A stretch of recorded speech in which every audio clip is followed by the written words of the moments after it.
Bueno, buenas tardes. Para mí es un gusto que estén aquí, que hayan tomado unos minutos de su tarde para escuchar esta charla.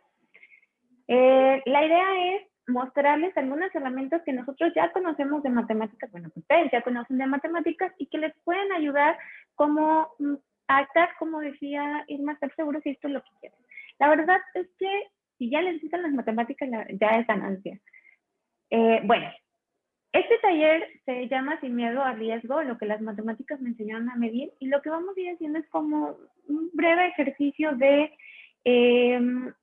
por qué está aquí la palabra riesgo en el cartel y pues obviamente cuáles son las herramientas matemáticas que me van a ayudar a medirlo, ¿no? O sea, prácticamente lo que me está diciendo aquí que pues si puedo utilizar o conozco las herramientas necesarias que ya aprendimos de matemáticas, pues puedo hacer frente a cualquier tipo de riesgo. Sin embargo, si nosotros nos enfocamos un poco más como la palabra riesgo, si a nosotros, no, lo primero que nos viene a la mente quizás sea como peligro, quizás. Entonces, para ello vamos a hacer como un breve ejercicio.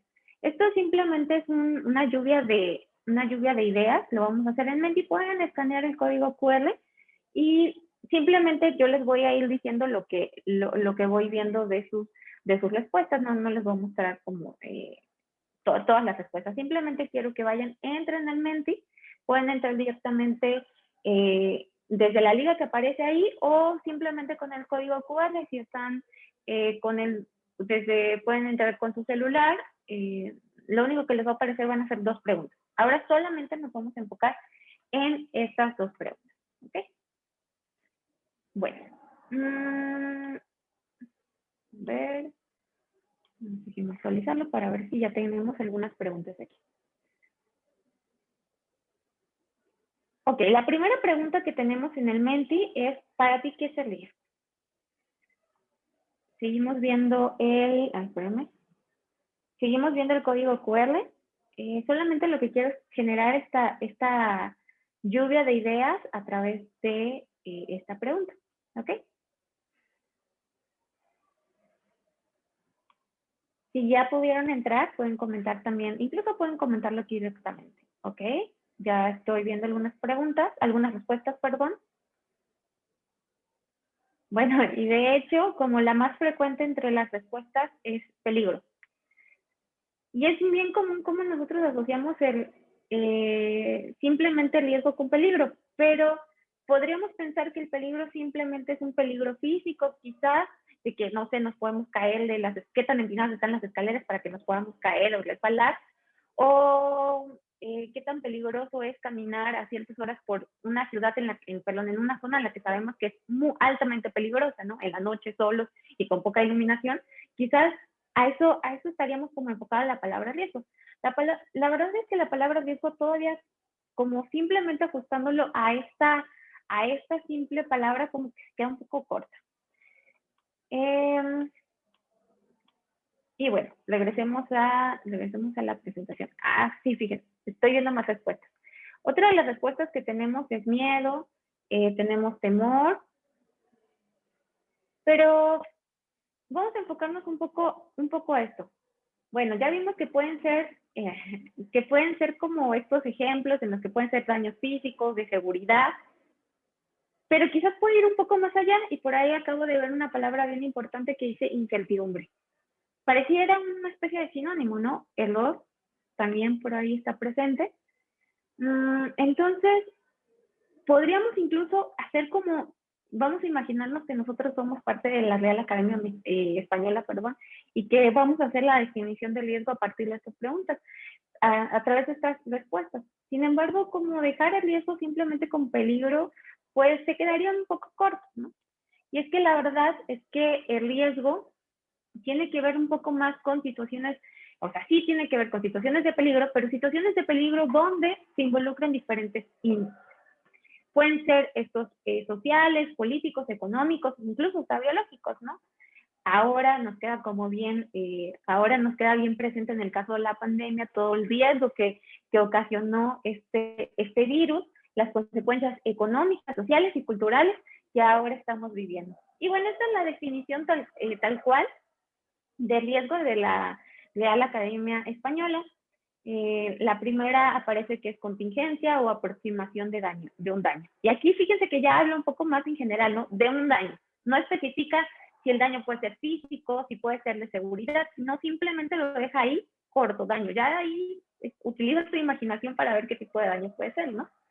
Y bueno, la otra, la definición que aparece en la parte 2, ya es un poco más particular porque hace objeto a la parte de seguros, y que de hecho los seguros es uno de los campos en los que más se enfocan los actuarios. Pero bueno, vamos a ver. Para ello vamos a ponernos a trabajar. Perdón, los voy a andar trayendo de plataforma en plataforma. Bueno, nada más son dos. La siguiente es de Geniali. Ahorita les paso el enlace, por si no pueden entrar directamente por aquí, para que puedan entrar para que puedan entrar directamente con la liga que les voy a colocar en el chat. Ok. Voy a dejarle compartir un segundo y voy a empezar a compartir el Genial. En lo que ustedes van entrando.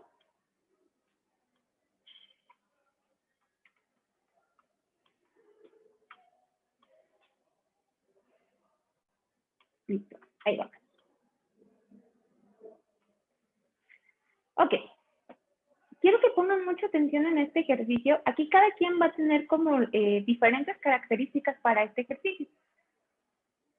¿Ya todos están en las diapositivas? Si ya están en las diapositivas, pueden escribir en el chat que listo, por favor.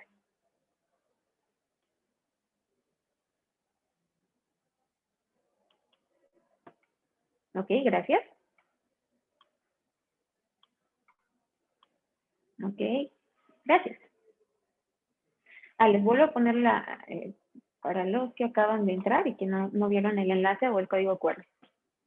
Ok, bueno, fíjense, este es un pequeño juego simplemente para que nos dé un poco la noción de un ejercicio que vamos a hacer más adelante, que es un ejercicio meramente financiero. Aquí prácticamente se van a dar una idea general de qué es lo que va a suceder con él.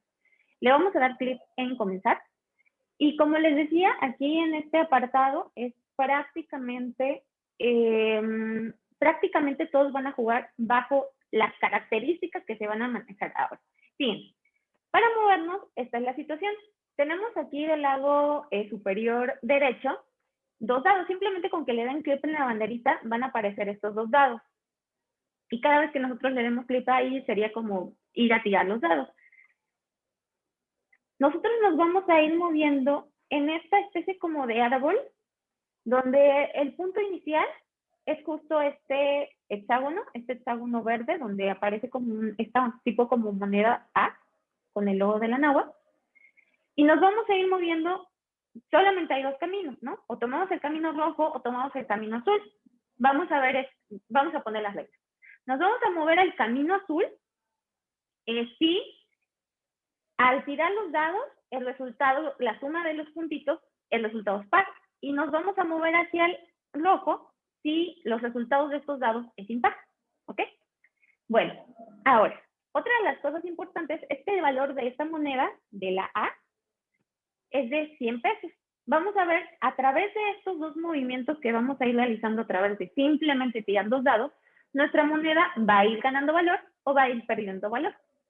En este caso, por ejemplo, si tiro los dados y llega a salir un 4, pues me movería acá y eso quiere decir que voy a ganar, que mi moneda ha aumentado de valor y son 110 pesos. ¿No? Si la suma es impar, entonces aquí perdería mi moneda 10 pesos, entonces el valor de esta moneda sería de 90. ¿Ok? Les decía que aquí todos van a jugar bajo condiciones diferentes, porque, o sea, sabemos que si yo tiro estos dados, ustedes no van a tener los mismos resultados que ahora que lo están haciendo en casa. Todos van a ser totalmente aleatorios, ¿no? En teoría es aleatorio. El programa de estos daditos es totalmente aleatorio, ¿no? No es algo truqueado. Ok, entonces vamos a hacerlo. Fíjense.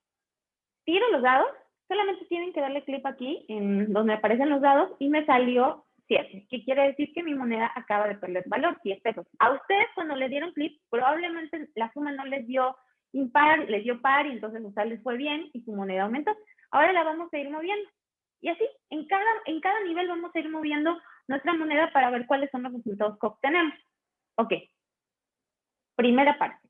En mi caso, mi moneda perdió. Voy otra vez. La idea es completar estas 3 fases para ver cuál fue el valor final de mi moneda A.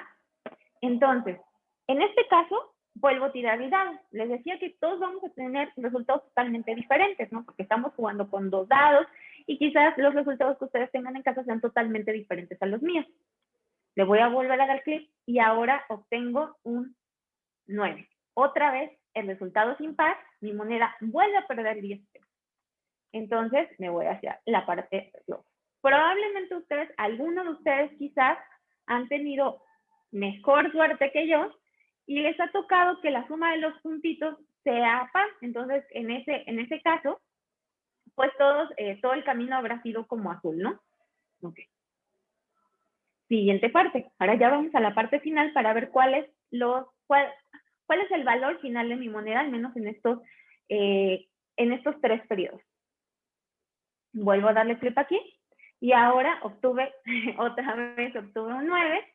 Quiere decir que mi moneda otra vez volvió a perder valor y finalmente ahí paro. Y si se dan cuenta, en mi caso, el valor fue de 70. Y analizando como todos estos posibles valores en los cuales podía tener la moneda, pues a mí me fue muy mal, ¿no? Porque fue 70. ¿A ustedes cómo les fue? ¿Alguien llegó al 130? ¿Alguien les llegó al 110? ¿O se quedaron en 90? ¿O les fue igual que a mí? ¿Cómo les fue? Lo pueden poner en el chat para ver cómo, para darnos una idea de las diferencias de cada vez que vamos tirando los dados. 90, ok, te fue mejor que a mí. ¿Alguien más? 70 ahora. Ok. 130, uy, qué bien, 130, te fue muy bien. Fíjense que aunque realmente estamos jugando todos bajo diferentes condiciones, porque cada quien, el programita ese que genera los dados, está generando un algoritmo diferente, ¿no? Está interesante. Vamos a hacerlo una vez más, súper rápido, simplemente para ver si en esta segunda ocasión tenemos un poco más de suerte. Y quiero que les quede bien presente esta estructura, porque la vamos a usar más adelante. Ok, entonces simplemente, o bien pueden actualizar la página, o bien pueden regresar. 110, no te fue tan mal. Como les decía, pueden actualizar la página, o bien pueden simplemente regresar la moneda al valor inicial, que eran 100 pesos. Ok, ya que entendimos la dinámica, vamos a ir haciéndola más rápido. Entonces, incluso fíjense, este problema da para que no solamente cambie, incluso podríamos cambiar como la mecánica en la que nos vamos moviendo entre los bracitos. O sea, nosotros estaríamos pensando de que si solamente son 2 caminos y uno de los caminos es cuando el resultado de la suma de estos puntitos es par, voy a ganar 10 pesos, cuando el resultado es impar pierdo 10 pesos, ¿no? Entonces, podríamos quizás primero como dar como empezar a dar como hipótesis de, bueno, este juego realmente es justo. O sea, solamente hay 2 opciones. Y si nos ponemos a analizar un poco todos los posibles resultados de un experimento, de ese experimento que es lanzar los dados, pues vamos a ver que sí es un juego justo. Tenemos 50 y 50 de obtener un número par o un número impar. Pero entonces, ¿qué pasaría si nosotros empezáramos a modificar las condiciones? Esto es un juego interesante porque incluso, no sé si han escuchado el 7 de la suerte. ¿Por qué se le llamará 7 de la suerte? Incluso podríamos como, bueno, ¿qué tal si ahora vamos a ganar 10 pesos y sale el 7 y vamos a perder 10 pesos y no sale el 7? Incluso aquí se da como esta posibilidad de ir cambiando las reglas. Pero bueno, vamos a seguir jugando con las reglas originales. Simplemente es para que lo vayan pensando cómo podríamos convertir este juego que parece justo en un juego que quizás no podría ser justo. Simplemente como examinando todos estos posibles resultados, ¿no? Ok, entonces, sigamos, recuerden, si llega a salir impar, me voy a la casilla roja, si sale par, me voy a la azul. Entonces, en este caso, yo tengo muy mala suerte y salió impar y me voy al rojo. Vuelvo a tirar otra vez y ahora obtuve un 6, un 11, o sea, sí, Oye, para mí hoy es un día mala suerte, creo. Y finalmente, antes de pasarme a la última, fíjense que desde el principio, cuando empezamos a hacer como esta segunda ronda, teníamos claro que teníamos 50 y 50, 50% de que saliera paro, 50% que salía impar. Pero esto no quiere decir que, o sea, como en mi caso, o sea, simplemente estamos jugando bajo la misma probabilidad, no quiere decir que podemos determinar explícitamente cuál va a ser el resultado, ¿no? Por ejemplo. Y ya, en ahora sí ya tuve mejor suerte, obtuve un 10 y ahora sí me voy al camino azul y 90 pesos. Mi moneda solamente perdió 10 pesos. Ok, ahora ¿cómo les fue en esta segunda tanda a ustedes? ¿Les fue peor? ¿Mejoraron? ¿O ya de plano ya perdieron todo y se quedaron en 70? ¿Cómo les fue? Ok, 90, no parece... bueno, al menos no perdiste tanto, ¿no? 110, ok, te fue muy bien. Y fíjense cómo aquí vamos a ir, o sea, todas estas cantidades en todos estos periodos son fijos, es decir, o vamos ganando o vamos perdiendo. Bueno, ahora utilizamos este problema en un problema financiero. Antes de aterrizarlo en un problema financiero, a ver, déjenme cerrar aquí esto. Vamos a poner un poco de atención en las herramientas que hemos generado. Bien. Ahí está. Ok. Sí.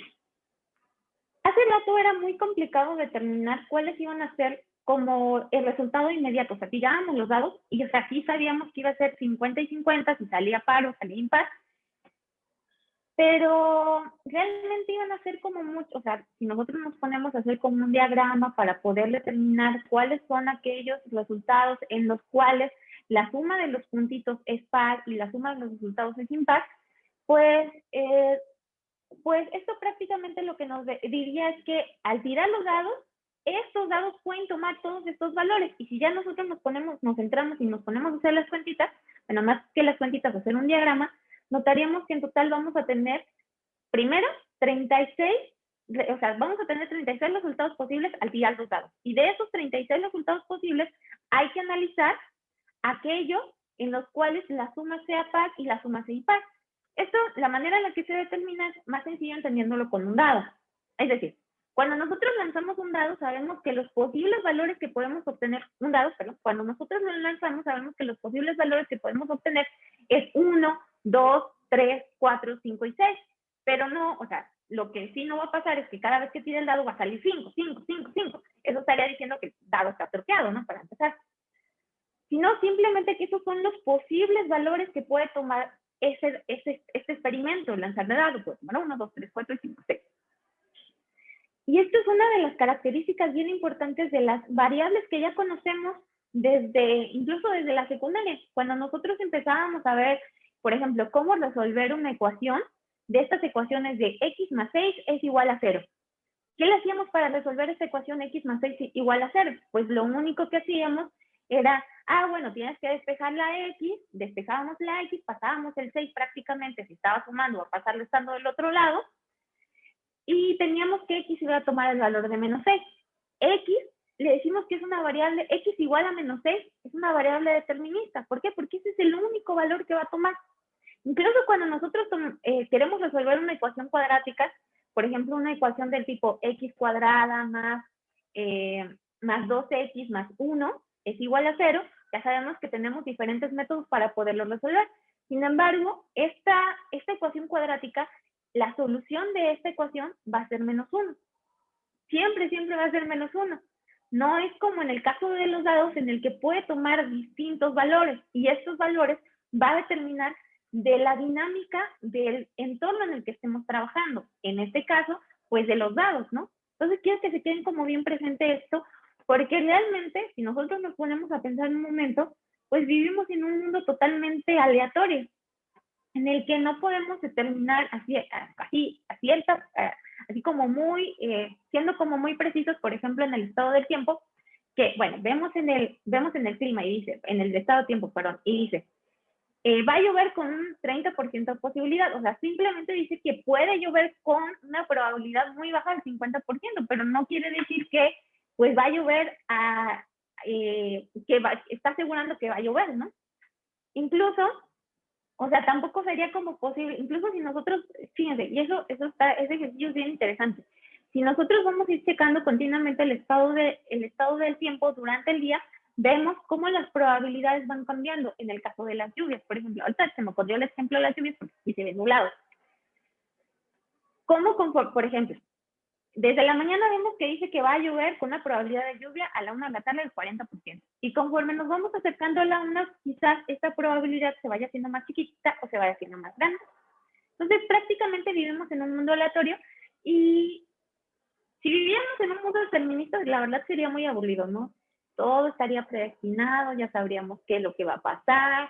Bueno, y en este momento va a pasar un autobús rojo y después del autobús rojo va a pasar un autobús azul. Sería muy aburrido, ¿no? Entonces, esto es lo divertido de las variables aleatorias. Bueno, de la aleatoriedad. Bueno, vamos a empezar a trabajar con este problema de derivados financieros. Aquí simplemente les voy a dar como algunas herramientas. Es un panorama bastante general. Necesitamos conocer, aquí estoy editando algunos de los otros como requisitos que necesitamos para este tipo de instrumentos financieros. Bueno, vamos a empezar con una opción call europea, que prácticamente esto es un contrato. Hagan de cuenta, así como cuando van a comprar quizás vamos a pensar que van a comprar una casa a crédito.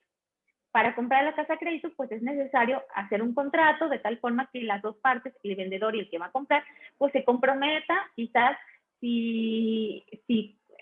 vamos a pensar en el caso de los bancos, ¿no? Que son los que dan los créditos, a que el que va a comprar la casa se va a comprometer a hacer estos pagos, ¿no? Entonces, así pensemos. Entonces, no, esta opción call europea no es más que un contrato, en donde obviamente va a haber un sujeto que vende y un sujeto que compra con una fecha de vencimiento.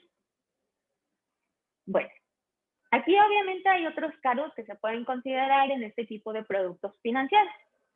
Y en este taller vamos a hacer dos ejemplos, uno que tiene que ver con finanzas y otro que no tiene nada que ver con finanzas, y por eso vamos a retomar la primera parte de la charla en la que, bueno, de este taller en el que decíamos, pues, ¿qué tenía que ver la palabra riesgo? Bueno, vamos a hacer esto un poco más específico. Bueno, si prácticamente lo que nosotros queremos es comprar, vamos a decir, vamos a comprar un instrumento, donde ese instrumento tiene un valor en un determinado periodo, ¿ok? Vamos a pensar que este instrumento, en este periodo, tiene un valor de 100 pesos. Cuando nosotros hacemos este contrato, lo que pasa es lo siguiente, fíjense, el comprador, esto hablando como especies de contratos, el que va a comprar al vendedor le dice, bueno, yo te lo voy a comprar, pero te lo voy a comprar al precio que está actualmente. Y el vendedor se compromete a vendérselo dado en un periodo acordado por ellos. Vamos a aterrizar este ejemplo. Es decir, en el caso de Irma, vamos a pensar que a Irma yo le voy a vender algo. Irma dice, sí te lo voy a comprar, pero te lo voy a comprar en 3 meses o 2 meses,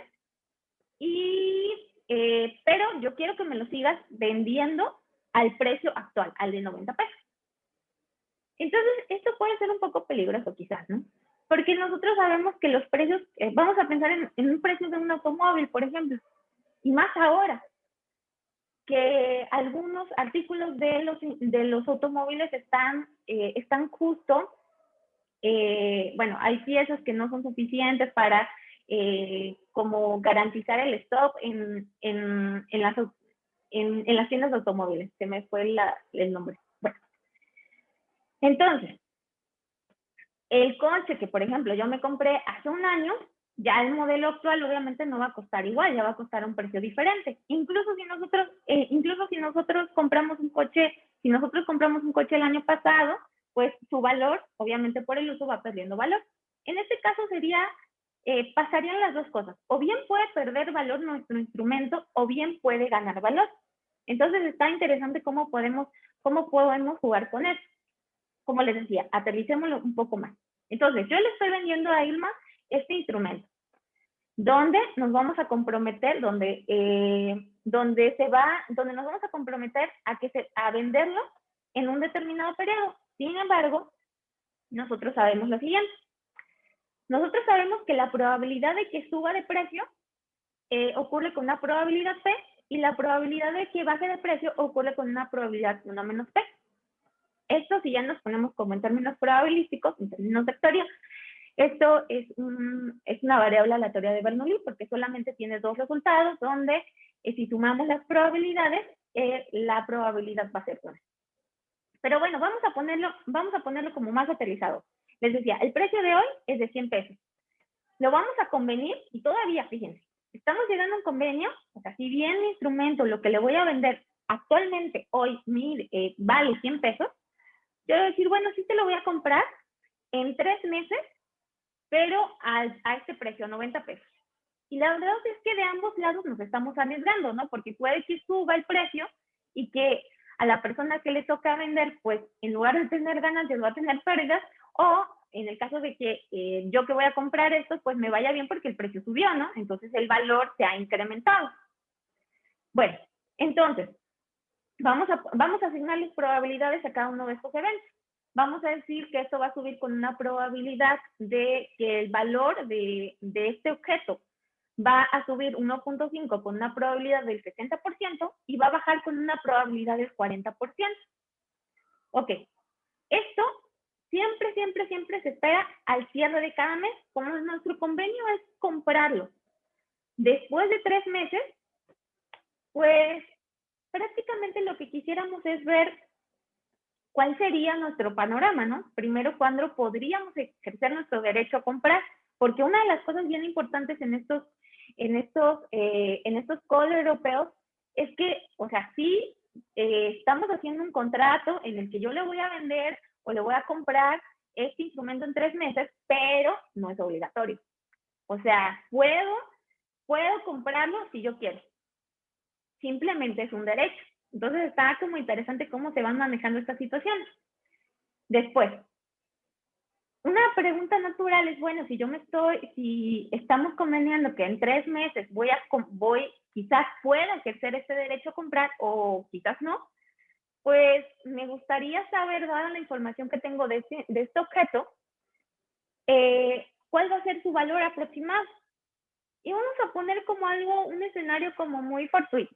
O sea, yo no espero ganar, o sea, si bien el precio convenido es de 90 pesos, pues vamos a decir, bueno, pues, ¿en cuáles de estas opciones puedo ganar 99.25? Bien específico el asunto, ¿no? Pero bueno. Y para resolver esta pregunta, pues aquí, pues, o sea, si bien nos sirve este análisis de determinar cuál es el valor en cada periodo, cuál es el cierre, el valor si va perdiendo o va subiendo, cuáles son estos datos históricos, pues una de las herramientas que nos ayudan a determinar esto, pues es analizarla y ver todos estos posibles resultados. Y esto van a ver que se parece mucho a lo que habíamos hecho anteriormente. Nosotros nos estamos comprometiendo a que vamos a comprar este instrumento, vamos a decirle a este billete, en 90 pesos al final de 3 periodos, ¿no?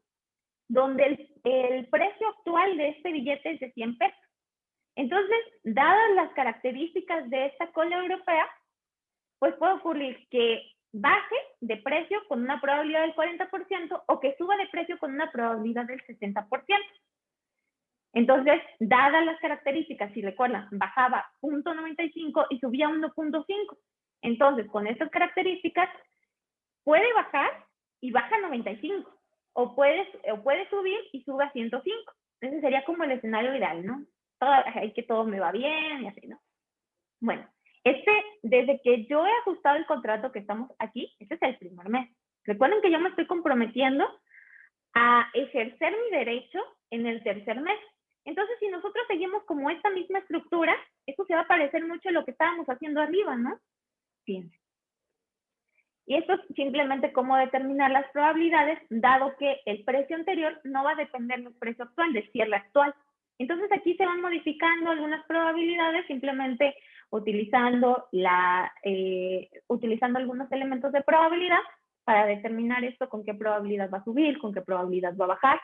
Dado que ya bajó, aquí por ejemplo ya bajó, entonces dada esta información, pues puede ocurrir que vuelva a bajar o puede ocurrir que suba, o aquí que baje o que vuelva a subir. Entonces, aquí prácticamente lo que estamos haciendo es desarrollando todos los posibles escenarios. Y el escenario más catastrófico es que siempre baje, siempre baje, siempre baje. Y si yo me comprometí a comprarlo en 90, pues prácticamente ahí mal le fue mal porque pues perdió 25 centavos, ¿no? Yo estaba interesada en aquellos casos en los que el valor de este billete fuera del 99.75 y fíjense que esto pasa en estos dos casos. Y en el mejor de los casos es esto. En el mejor de los casos es que el precio, no solamente, recuerden que yo convení comprarlo a 90 pesos, no solamente haya subido tanto 2 veces en estos 3 periodos, sino que esto ya significa una pérdida más grande para Irma, ¿no? Porque yo convení con ella comprarlo a 90 pesos y ahora y ahora se lo compra a 90 pesos, pero el precio actual es de 110, es de 10 pesos, 125. Entonces, fíjense cómo simplemente un diagrama de árbol nos puede ayudar a determinar todos estos posibles escenarios. Y ya si nosotros queremos determinar cuáles son las probabilidades asignadas para cada uno de estos escenarios, pues ya tendremos que describir poco a poco las probabilidades. Pero esto simplemente es organizar la información y ver todos los resultados posibles. Y eso ya lo llevamos haciendo desde hace mucho, o sea, tampoco es que sea algo nuevo. Vamos a cambiar el escenario y vamos a trabajar ahora con algo que no sea de finanzas, algo totalmente diferente. Bueno, ¿qué les parece si ahora trabajamos con un problema de neumáticos? Y esto es con la idea de ir incrementando este panorama de a qué se refiere un riesgo. En la RAE ya decíamos que decía que aparecía una palabra importante que era daño. Entonces vamos a ver. Fíjense, es una compañía de neumáticos y esta compañía va a desarrollar un nuevo neumático radial con cinturón de acero que se vende a través de una cadena nacional de tiendas de descuento. El problema, este neumático es nuevo y los gerentes quieren garantizar que este producto se va a vender.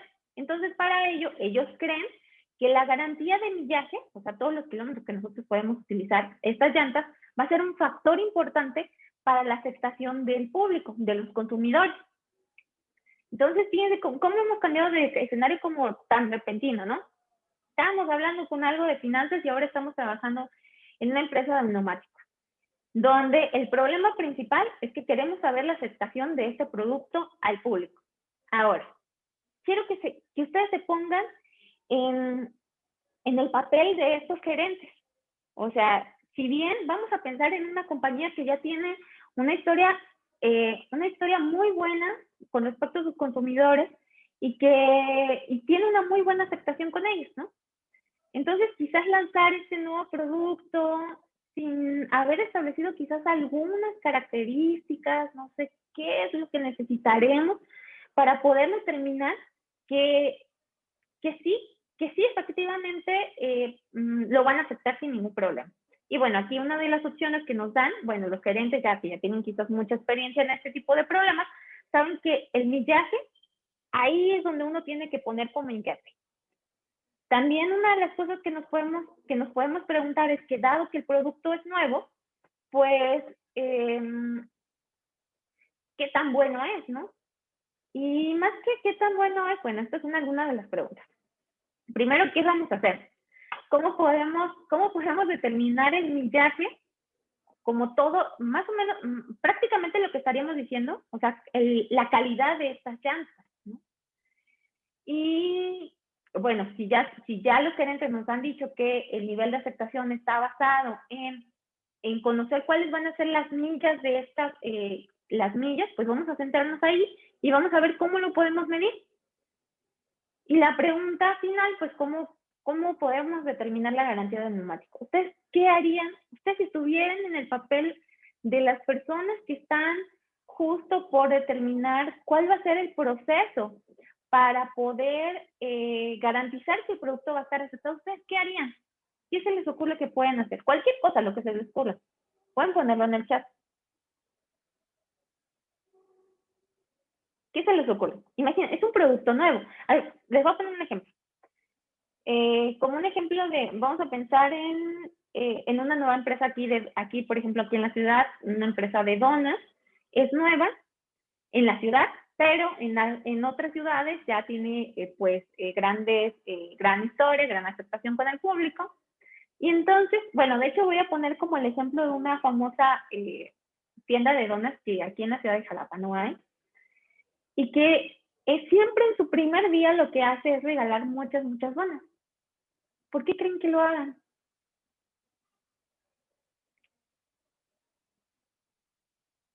¿Por qué creen?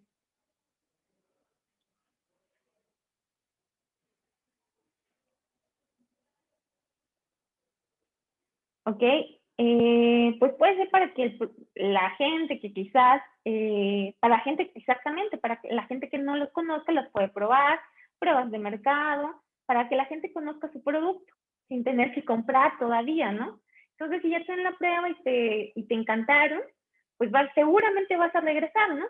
Pero aquí en el caso de las llantas, ¿cómo le haríamos? O sea, es un producto nuevo, ¿qué se les ocurre? ¿Qué se les ocurre que podríamos hacer? O sea, no vamos a regalar llantas, les adelanto, pero ustedes pónganse en este papel en la empresa de los neumáticos y ¿qué se les ocurre que puedan hacer para que este producto tenga una gran aceptación? Primero, o sea, es un producto nuevo. Podríamos replantear incluso estas mismas preguntas de, bueno, sí, queremos que la gente los conozca para el mismo ejemplo de las donas, ¿no? Pero ahora podríamos cambiarlo. Y quizás las pruebas de mercado podríamos modificarlas a pruebas mecánicas, ¿no? En el sentido de que, bueno, ¿qué tal? Antes de lanzarlas al mercado vamos a hacer pruebas con las llantas. Vamos a hacer pruebas en carretera para ver cuál es el tiempo total de vida de estas llantas. Entonces, pues nos vamos a la vida real, ¿no? Prácticamente es, bueno, ¿qué está en mis manos? Pues, si bien yo estoy en una compañía de neumáticos, pues vamos a ponernos a probar las pruebas y vamos a ponernos a probar las llantas y ver qué pasa con esto. Bueno, en términos generales, la información es poder, ¿no? Pero poder para tomar la decisión adecuada. En el caso de las llantas, pues como les mencionaba, pues vámonos a hacer trabajo en campo. Vamos a realizar pruebas. Y para realizar pruebas, pues no bastaría hacer pruebas con una sola llanta, ni con dos, ni con tres, ¿no? O sea, sí podríamos andar probando nuestras llantas, tres, cuatro, bueno, obviamente tendrían que ser cuatro, ¿no? Al menos. Si no, pues mandar muchas llantas. No sé, por ejemplo, 100 llantas, vamos a pensar en 100 llantas. Y en estas 100 llantas, pues vamos a decir que las personas que se encargan de registrar esta información, lo que van a notar es, bueno, esta es la llanta, esta es la primera llanta, la llanta 1, y esto fue lo que tuvo, esto fue el millaje que obtuvo. La llanta 2, este fue el millaje que obtuvo. Y así vamos a tener casi con las 100 llantas. O sea, nosotros queremos asegurarnos que nuestra empresa va a tener una buena aceptación y para ello tenemos que ensuciarnos las manos. Ensuciarnos las manos en este caso sería hacer pruebas y asegurarnos que las pruebas van a ser suficientes. También esta es una pregunta bien interesante. ¿Cómo podemos determinar que las pruebas van a ser suficientes? Entonces aquí están las 100, bueno, aquí les puse autos, pero realmente serían llantas. Aquí están las 100 llantas y aquí están todos los kilometrajes registrados de estas 100 llantas. Si se dan cuenta, esta es de 45,000 y cachito, esta es de 37,000 y cachito, esto está en millas, 35,000 y cachito y así, ¿no? Pareciera que todos están oscilando entre 40 y 30, ¿no? Más o menos. ¿Y ahora qué hacemos? Bueno, quizás aquí, pues sería prudente organizar un poco la información, dado que la información la tenemos en tablas, pues agruparlo quizás en rangos de millas. Aquí fíjense, una característica bien importante. Hace rato cuando puse el ejemplo de los dados, nosotros sabíamos que al tirar, por ejemplo, un dado, los posibles resultados iban a ser 1, 2, 3, 4, 5 o bien 6.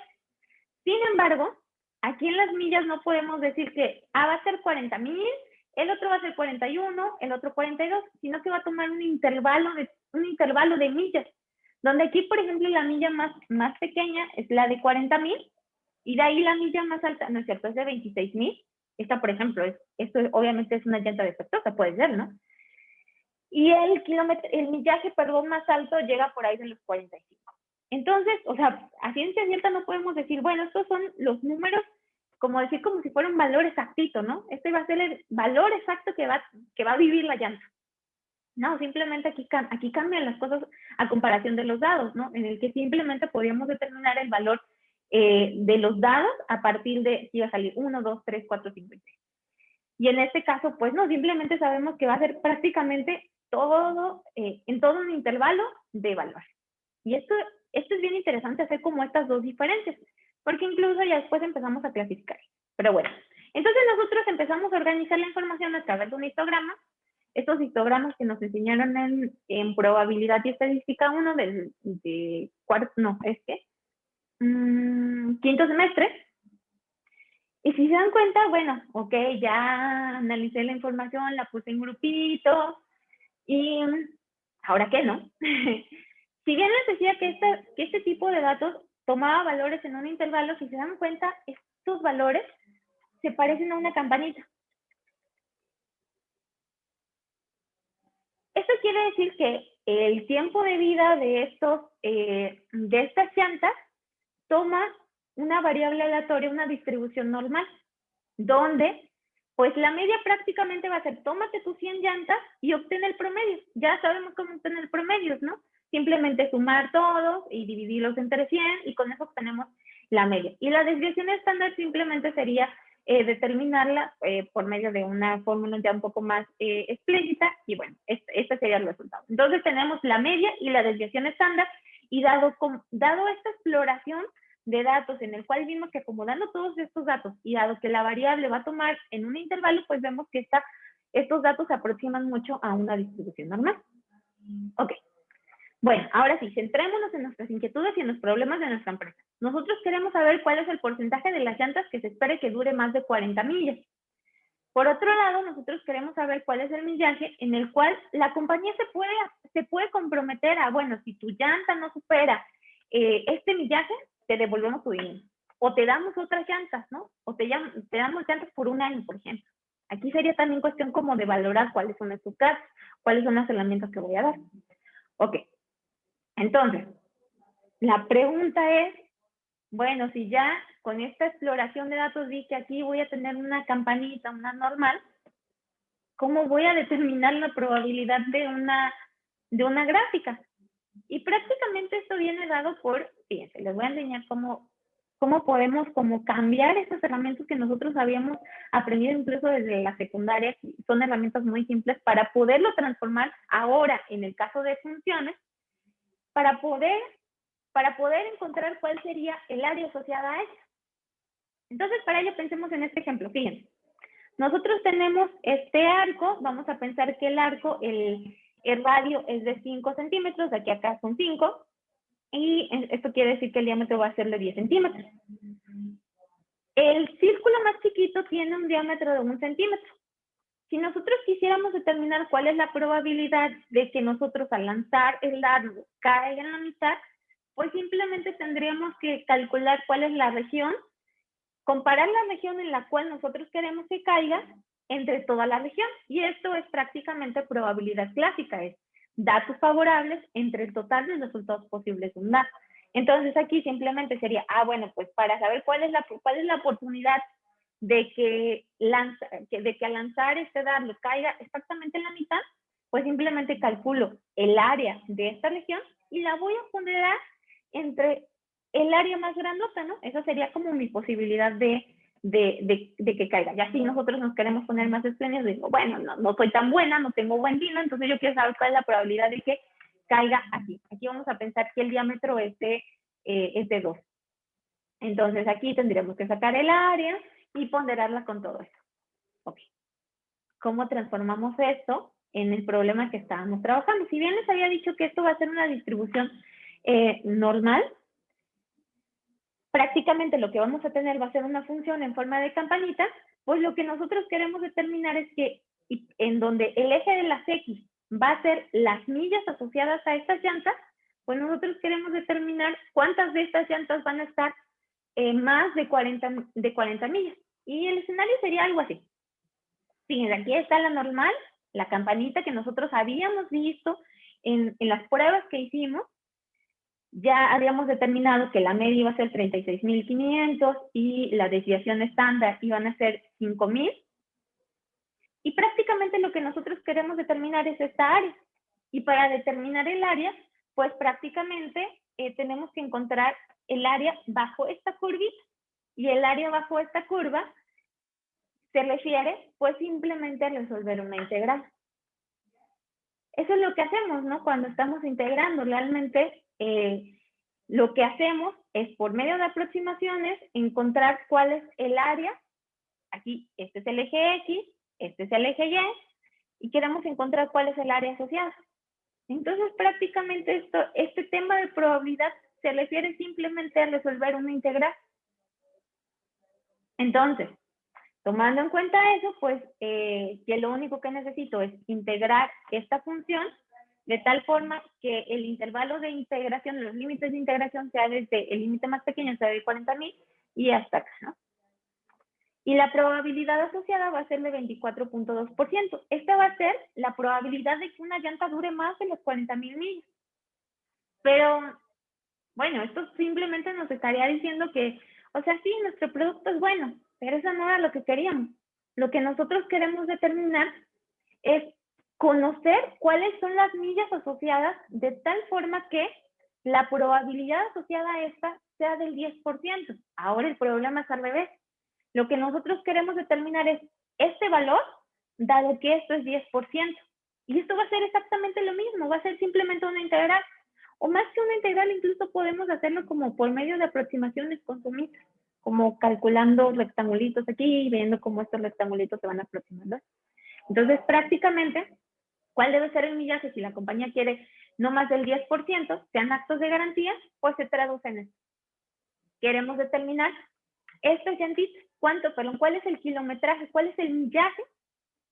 En esta región, esto es el 10%, esta es un área del 10%, donde conocemos que la media, según las pruebas que ya hicimos, de 36.500 y la desviación estándar de 5.000.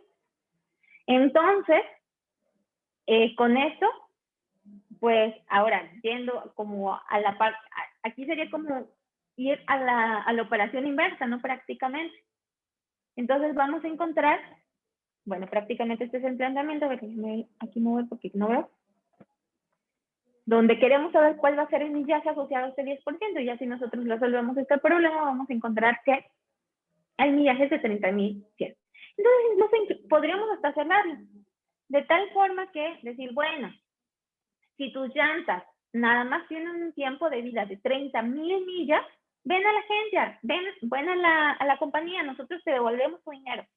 O nosotros te damos otro paquete de llantas. Pero aquí fíjense que el riesgo es bien pequeñito, porque solamente es un 10%. O sea, sí sería como muy alocado decir, bueno, en lugar de un 10%, pues ponerlo quizás un 50%. Ahí sí sería como muy, estaríamos jugando como en el primer juego, ¿no? Que no sabemos hacia dónde nos vamos a ir moviendo, en el que podemos perder, en el primer juego que hicimos en el Geniali, que podemos perder 10 pesos o podemos ganar 10 pesos. O sea, vamos 50 y 50. Esa probabilidad obviamente es más alta y quizás, como a mí, en el primer escenario podríamos esperar que más de, vamos a pensarlo, en miles de clientes vayan a ejercer su garantía si nosotros ponemos condiciones tan locas, ¿no? Del 50%, del 50% de probabilidad y queremos saber cuál va a ser este milla. En este caso, el 50% sería del 36.500. Esa sería la milla asociada.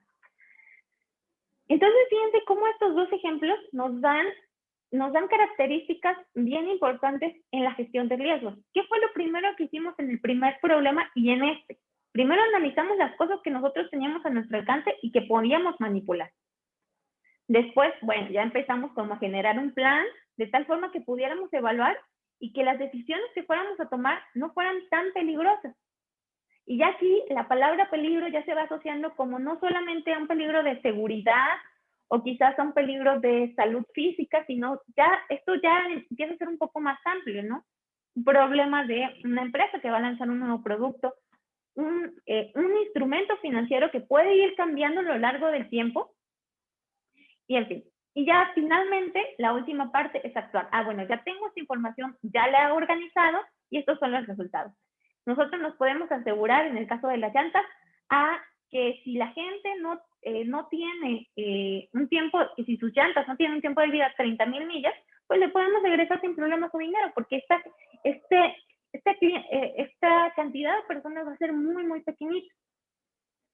Bueno, ya hablando como en términos generales de riesgo, pues si ampliamos esta definición, pues no solamente podemos trabajar en problemas financieros, sino económicos, sociales, políticos, económicos y biológicos.